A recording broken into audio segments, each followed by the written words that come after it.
ये कई लाख की फौज, 4 लाख की फौज। तो जमीनी हकायक कभी भी हमारे माफिक नहीं रहे। और नबी का, नबियों के वारिसों का काम है आसमानी हकायक को देखना। मन अरज का हजरत शेख उल हिंद ने इतनी बड़ी तहरीक चलाई कैसी हुकूमत के खिलाफ, जो ऑस्ट्रेलिया पर भी कब्जा मशरिक में और मगरिब में अमेरिका पर भी कब्जा। और क्या जमीनी हकायक थे, क्या था उनके पास, लेकिन कामयाबी से चलाई। बदकिस्मती से हजरत शेख उल हिंद के बाद हमारे उलमा कराम ने जब जमीनी हकायक देखना शुरू किए तो यहां तक नौबत आ गई कि हमारी अक्सरियत, हमारे अवाम की आज इर्तिदाद के किनारे पर है। और मगरिबी फिक्र फलसफे का के गर्विदा।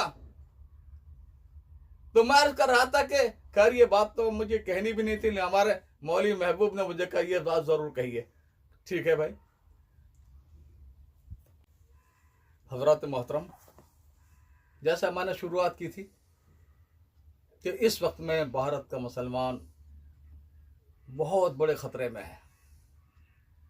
उनमें से एक एक के कत्ल की प्लानिंग हो चुकी है। और आप देख रहे हैं हालात पूरे भारत के मुसलमानों के। और ये जो हुक्मरान हैं आरएसएस के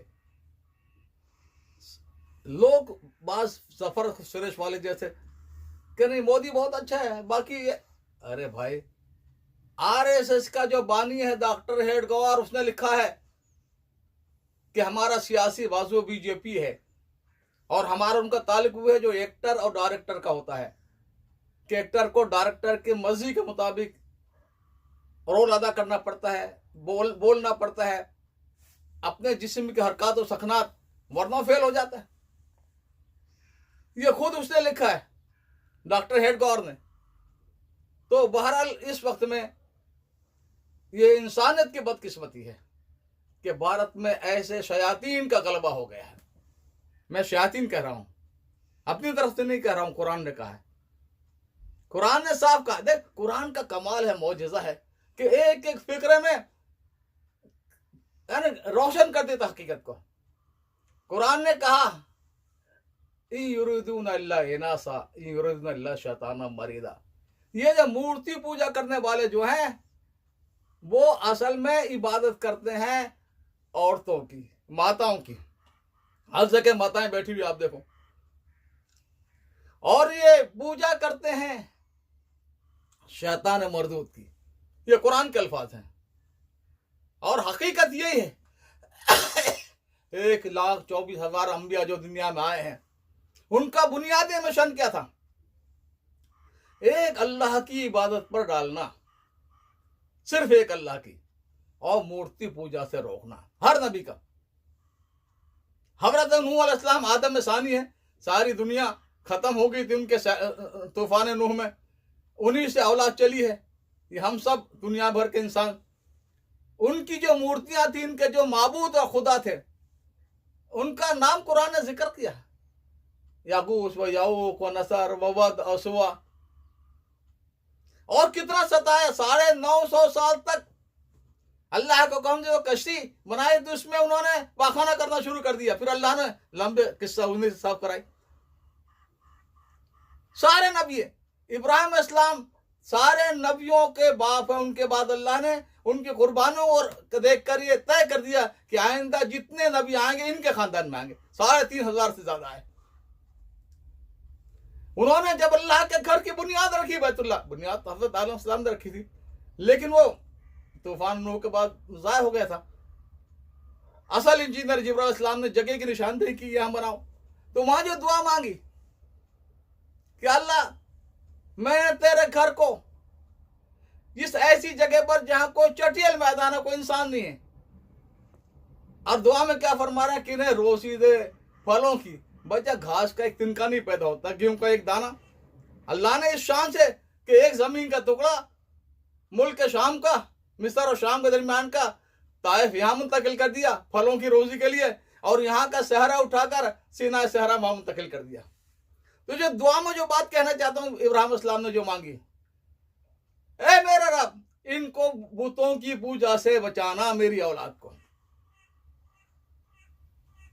ये इतना बड़ा नबी, दुनिया की आधे से ज्यादा आबादी उनको मानती है, यहूदी भी और क्रिश्चियन भी और मुसलमान भी और हिंदू भी मानते हैं ब्रह्मा के नाम से।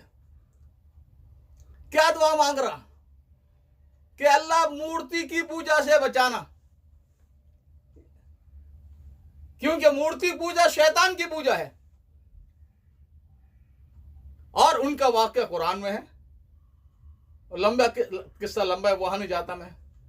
उन्होंने जो सारे मूर्तियां रखी हुई थी, सारे भगवान, सबको तोड़कर बड़े भगवान पर कुल्हाड़ा रख दिया। अब जो कौम अपने त्योहार में गई थी, जैसे रोजाना त्योहार होते हैं भारत में, देखा कि हमारे भगवान का यह हाल होगा। हाँ, का यही हो सकता है जो एक अल्लाह की दावत देता है, पकड़ो लाओ, अपने भगवानों की मदद करो। मुसलमान अल्लाह से मदद करता है, मांगता है, लेकिन ये क्या, ये भगवान की मदद ये करते हैं। अब पूछा ये किसने किया, तो हजरत इब्राहिम ने फरमाया कि तुम अपने बड़े खुदा से पूछ लो ना, भगवान से।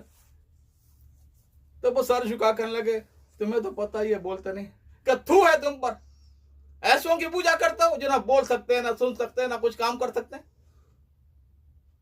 कुरान ने जगह जगह बताया कि ये मूर्ति पूजा इतना बड़ा पाप है कि एक आदमी आसमान से जमीन पर पटक दिया जाए, जर्रा जर्रा हो जाए, इससे ज्यादा बड़ा गुनाह है। कुरान ने कहा ये इनके भगवान ऐसे हैं कि अगर मक्खी उस थोड़ी मिठाई लेकर भाग जाए तो छीन नहीं सकते। ज़ौफ़त तालिब व मतलूब, भगत भी कमजोर, भगवान भी कमजोर। माँ कदरुल्लाह का कदर, अल्लाह की कदर जानी है जिसके एक उंगली में जमीन और आसमान लिपटे हुए हैं। तो यह उस एक खुदा की बात करने वाले की औलाद नूह की और इब्राहिम इस्लाम आज सारी दुनिया सबसे बड़ा रहनुमा रिफॉर्मर मानती है। हजरत मूसा इस्लाम दूसरे बड़े पैगंबर, ये अल्लाह की किताब लेने के लिए जा रहे हैं। और आरएसएस जैसे खबीस उस जमाने बदमाश थे, उन्होंने बछड़े की पूजा शुरू कर दी। यानी बछड़ा भी नहीं, उसका एक मुंह, और उसमें एक की आवाज, यानी आवाज ऐसे नहीं कोई माना मतलब हो। बस सारी कौम ये आज के मनुवाद, बस ये हमारा भगवान है, मूसा से गलती हो गई, वांगे लाहौल। हजरत मूसा इस्लाम को पता चला इतना बड़ा पाप इन्होंने किया है, अपने हाथ से हजारों लाखों कत्ल किया मूर्ति पूजा करने वालों को। हर नबी की दास्तान है, सारे नबियों की दावत ये थी। और कुरान का इन्ना शिर्क लजुल्मुन अजीम। हजरत लुकमान अस्सलाम जो है बेटों को, या बुनैया ला तुशरिक बिल्लाह, ए मेरे बेटे कभी भी मूर्ति पूजा मत करना, ये सबसे बड़ा जुल्म है। ऐलान किया कुरान ने, अल्लाह सारे गुनाहों को माफ कर देंगे सिवाय मूर्ति पूजा के। खुद हुजूर ने वाकया बयान किया रसूलुल्लाह सल्लल्लाहु अलैहि वसल्लम ने कि देखो एक आदमी ने 99 कत्ल किए थे। वो एक बुजुर्ग के पास चला गया कि मैंने बेकसूर 99 आदमी मारे हैं, अल्लाह मुझे माफ करे। कर नहीं, इतना बड़ा कसूर, उसको भी कत्ल कर दिया। अब उसके दिल में परेशानी थी कि कैसे अल्लाह मुझे माफ करे। सुना कि एक बस्ती है, हम अच्छे लोग रहते हैं। अब वहां जाने लगा, इसका मौत का वक्त आ गया। अब दोनों फरिश्ते रूह निकालने के लिए आ गए, जन्नत का भी जहन्नम का भी, और दोनों में लड़ाई हो रही कि मैं निकालूंगा। जन्नत का कहता कि ये अच्छे लोगों की तरफ जा रहा था, जहन्नम का दिन 100 कत्ल किए बेकसूर। अल्लाह ने तीसरे फरिश्तों को भेज दिया झगड़ा चुकाने के लिए, फैसला करने के लिए। उसने दोनों की बात सुनकर ये कहा कि देखो जमीन को मेजर कर लो, नाप लो, जिधर जा रहा था वो नजदीक है तो जन्नत वाला फरिश्ता निकाले, जहां से आ रहा था वो कम है तो जहन्नम वाला। अल्लाह ने जमीन को हुक्म दिया, शुक्र जिधर जा रहा था उस तरफ। यह अल्लाह का रहम करम। 70 माओ से ज्यादा मोहब्बत करता है अल्लाह।